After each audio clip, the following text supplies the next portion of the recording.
بسم اللہ الرحمن الرحیم، حقیقی اپڈیٹس میں خوش آمدید۔ ناظرین، پاکستان میں چلتی ہوئی صورتحال پہ آج ہم روشنی ڈالتے ہیں۔ ناظرین، ایک بہت ہی نامور نام جس کو آپ بخوبی جانتے ہیں، کسی بھی تعارف کے محتاج نہیں، چودھری اعتزاز حسن۔ آج انہوں نے بہت ہی سیر حاصل گفتگو سید قاضی کے پروگرام میں کی ہے۔ آئیے ہم ان کے پروگرام کا کچھ تبصرہ آپ کو سناتے ہیں اور دکھاتے ہیں۔ ناظرین، اس کو دکھانے سے پہلے ہم آپ کو بتاتے چلیں کہ چودھری اعتزاز حسن کا ماننا ہے کہ نون لیگ کا جو ایٹیٹیوڈ چل رہا ہے اس کی وجہ سے ہی اسٹیبلشمنٹ اور مقتدر حلقے ان کو سپورٹ کر رہے ہیں۔ نون لیگ جو ہے پی ٹی آئی کو پریشانی کا سبب بنا کے اپنے تمام تر معاملات کو منوا رہی ہے۔ ان کا کہنا ہے کہ بلاول بھٹو بھی بہت سارے ووٹ حاصل کرنے کے باوجود ہار گیا اور ان کے مقابلے میں عطا اللہ تارڑ جو ہے اس کو اتنی لیڈ دی گئی جیسے کہ وہ بہت ہی پاپولر لیڈر ہے پاکستان کے اندر، اور عطا اللہ تارڑ کو بہت بڑے مارجن سے جتوا دیا گیا۔ اعتزاز الحسن کی نظر میں، چودھری اعتزاز کی نظر میں ہم دیکھتے ہیں کہ وہ کہتے ہیں کہ عمران خان کو آئی ایم ایف کو لکھنے والا خط کوئی بڑا ایڈوانٹیج تو نہیں دینے والا۔ تو آئیے پھر چودھری اعتزاز اور سید قاضی کی سیر حاصل گفتگو کا تبصرہ دیکھتے ہیں۔ دیکھیں، جو ایک سلسلہ کانفرنٹیشن کا بنایا ہوا ہے اس وقت نون میں، اور نون کو جو کچھ مل رہی ہے وہ اسی بنیاد کے مل رہی ہے کہ اس نے کانفرنٹیشن ایک ایٹیٹیوڈ رکھا ہے، اور جو پی ٹی آئی کو اس نے اس میں دبانے کی کوشش کی ہے۔ اب آپ نے ہمارے جو چیئرمین پیپلز پارٹی کے بلاول بھٹو زرداری، اس کو بھی جو ایک بڑا پاپولر کینڈیڈیٹ تھا ہمارے سب کینڈیڈیٹس میں، وہ ایک مقبول کینڈیڈیٹ تھا اور وہ جیتا ہوا، اس کو بھی ہرا دیا اور مارجن اتنا دے دیا جس طرح کو جو عطا اللہ تارڑ ہے وہ سب سے پاپولر شخص ہے اس کیمپین میں۔ وہ کہاں سے پاپولر، کون اس کو جانتا ہے؟ کون اور چودھری کو جانتا ہے یا ووٹ دینا چاہتا ہے؟ لوگ سلمان راجہ کو ووٹ دینا چاہتے تھے، لوگ بلاول بھٹو زرداری کو ووٹ دینا چاہتے تھے، دل سے لوری چاہتے تھے کہ یہ آئے اور یہاں سے ڈس اپوائنٹ نہ ہو۔ ان کا لیڈر ہے اور اس نے بڑی اچھی کیمپین چلائی، بہت اچھی، پر انہوں نے اپنے اتحادیوں کو تک نہیں چھوڑا۔ اب اس میں میں سمجھتا ہوں کہ مریم کا بڑا ٹیسٹ ہوگا۔ یہ اکنامک طور پہ ہمیں بڑی مار پڑے گی، امکان سارے یہ کہتے ہیں، اور اس میں کوئی اس بیوروکریسی کو لے کے چلنا اپنے ساتھ، اور یہ بڑا ایک عجیب سا ڈپلومیٹک بھی اور روب بھی اور ڈپلومیٹکلی بھی آپ ڈیل کرو، اور سیاست صحیح دیکھنی پڑے گی، دیکھنے کو ملے گی مریم کی۔ آئی تھنک وہ ایک ٹیسٹ کیس ہوگا، because she has been introduce for the first time into this electoral politics, اور لیکن میں سمجھتا ہوں کہ میں اس کو یہ داد دیتا ہوں مریم کو، اور میں دیتا رہا ہوں کہ she has shown a guts اس نے دکھائی ہیں کہ وہ اپنے والد کے ساتھ یہاں جیل میں جانے کو، مطلب ہے دیر از نو ادر آپشن، یہاں سے وہ عدالت میں شی وینٹ ہوائی جہاز سے she went to Adiala jail اپنے والد کے ساتھ، وہ لندن سے پھر بھی آ گئی۔ اس کے برعکس دیکھو اس کے بھائی دونوں، وہ چھپے ہوئے ہیں، وہ بھاگے ہوئے ہیں یہاں سے، اور وہ جرت نہیں کر سکتے اس طرف آنے کی۔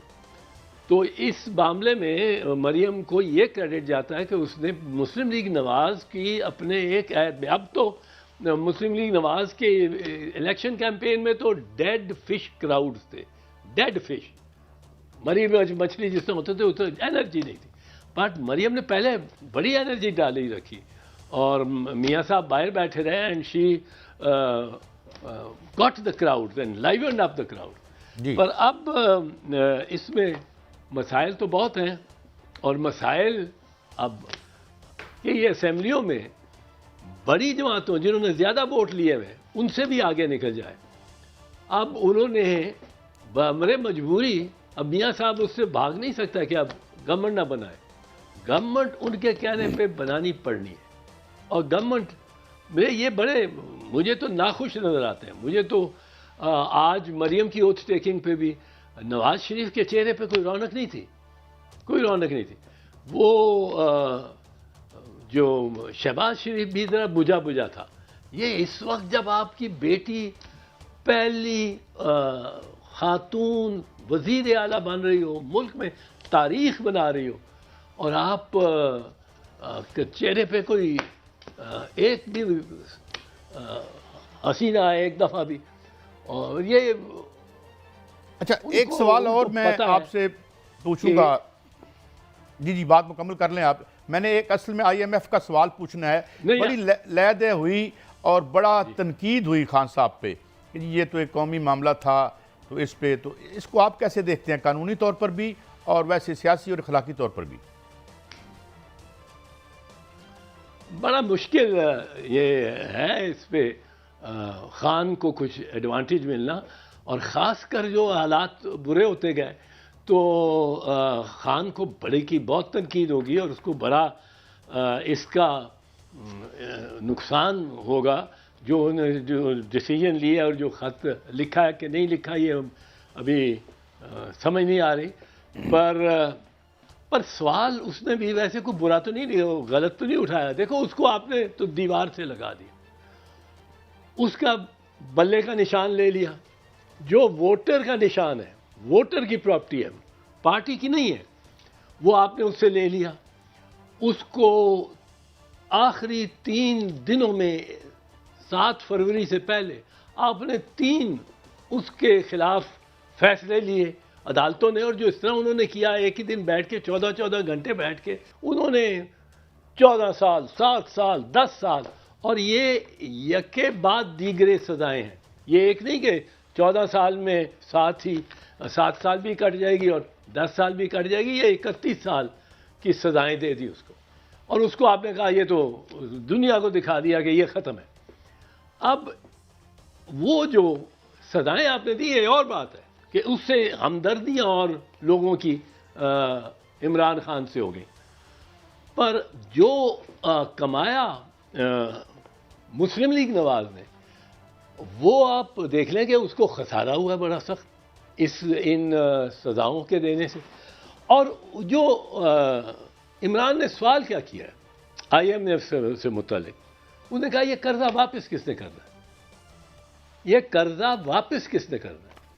دیکھیں قاضی صاحب، بڑی سمپل سی بات ہے جو کوئی بات ہی نہیں کرتا، جو کوئی بات نہیں کرتا. میں نے نہیں کسی سے سنی کہ پاکستان قرضہ تو لے لے گا، پر واپس کس نے کرنا ہے.